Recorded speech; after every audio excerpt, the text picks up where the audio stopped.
Good morning, students. Welcome to this video lecture. So, this is the first lecture of the subject called Design of Steel Structures. Now, you have, I guess, you have uh, in the previous semesters you have studied about structural analysis or theory of structures a little bit, and design of concrete structures. So, you basically have a fair amount of idea about what is a structure.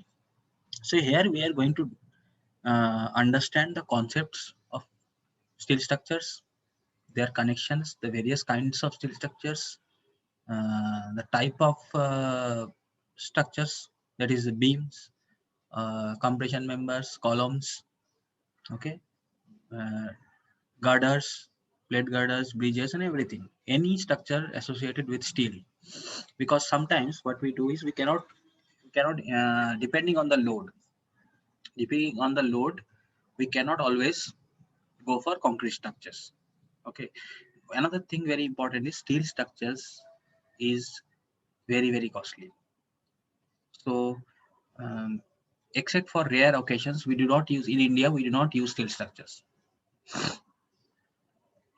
But now, for the past 2-3 decades, it has become uh, more of a practice to use steel structures because owing to their high yield strength.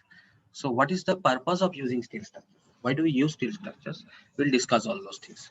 So, before that, just let me give you a brief idea about how the classes are going to be. So weekly we have three classes, three theory classes and one design lab. So Monday, Tuesday, and Wednesday we have three theory classes, and on Thursday, I guess, or Friday maybe, it is the lab class.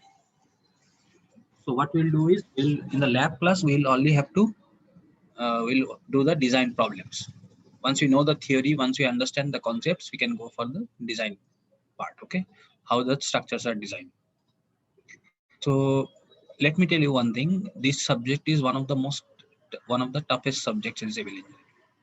So there are 14 units, small 14 units, and it's a integrated course. Okay. Earlier, 2 years ago, it was this steel structures, design of steel structures was bifurcated into two parts. That is DSS 1 and DSS 2. That was studied in the seventh semester. Some portion was studied in the seventh semester. Some was taught in the eighth semester.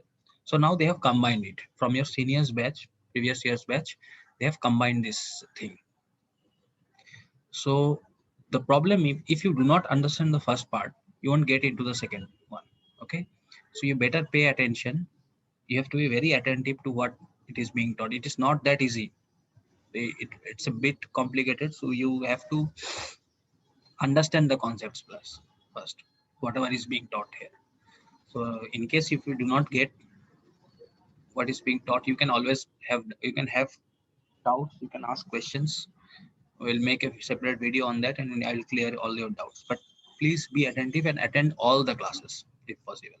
Okay, just because this I tell in every lecture of steel structures that this is the most uh, or if not the most, one of the most toughest, one of the most difficult subjects in civil engineering. So it's you cannot take it in a light manner. Okay, so since it's a design subject, so we'll have that. We'll start all the things, and the thing is, discuss the units.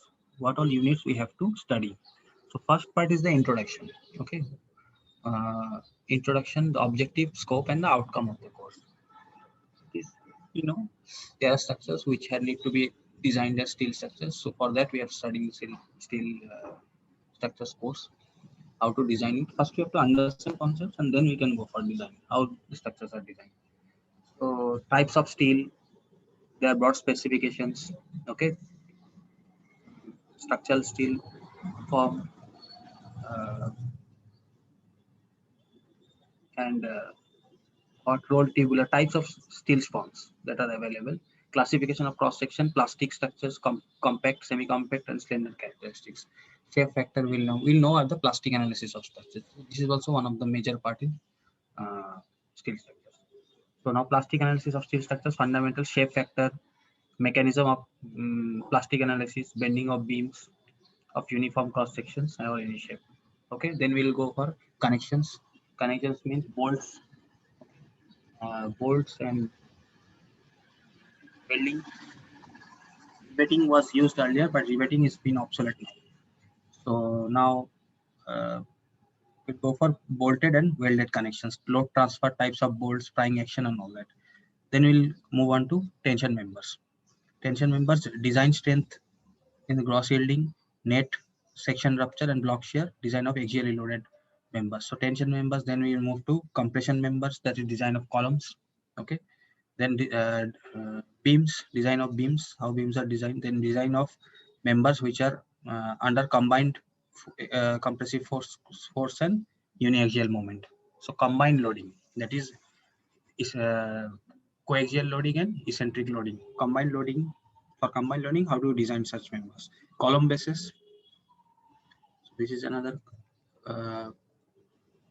thing, how column bases are designed.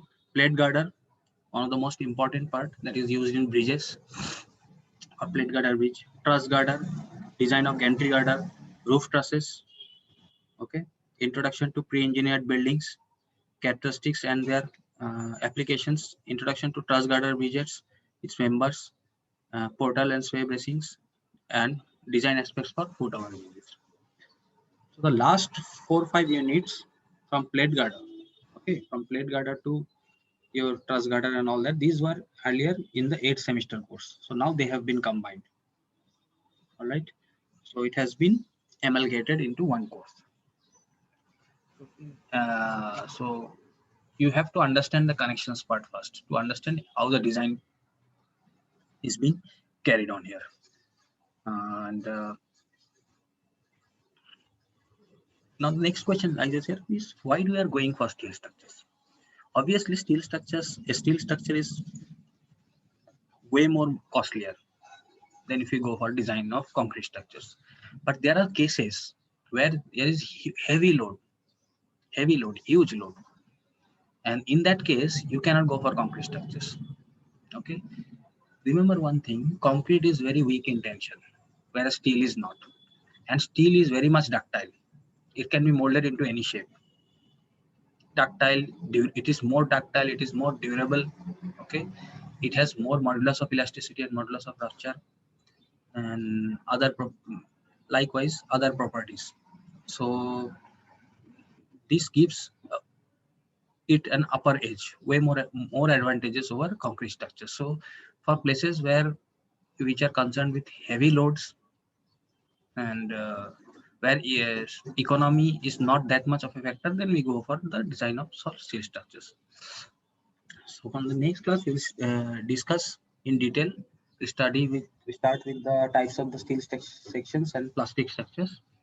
We'll continue our discussion with the next class. Thank you.